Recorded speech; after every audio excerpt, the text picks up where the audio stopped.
પિટારામાંથી નીકળેલી આજની આ વાર્તાનું નામ છે શું જુએ છે અનુ? ચાલો વાર્તા શરૂ કરીએ.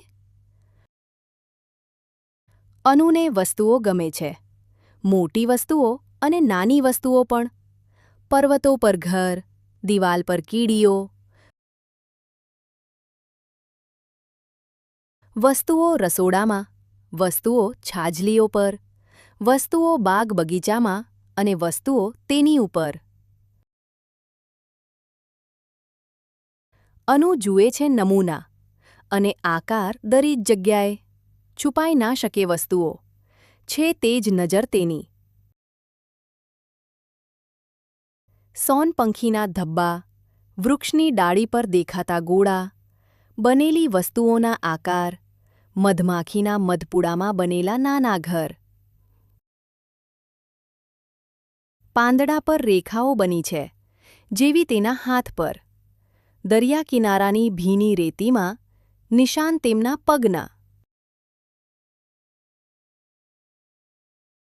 પાણીમાં મોજા, વાંકડિયા વાળમાં લહેર.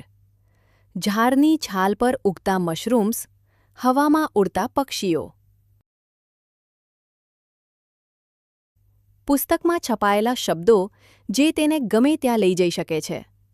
નવા રંગોથી ભરપૂર, નવી વાર્તાઓ, નવા ચહેરા. વસ્તુઓના એ રંગમાં તેને સૌથી પ્યારો છે લાલ. નાના ભાઈ બુબુના માથા પર ઉગ્યા 3 ટૂંકા વાંકડિયા વાળ.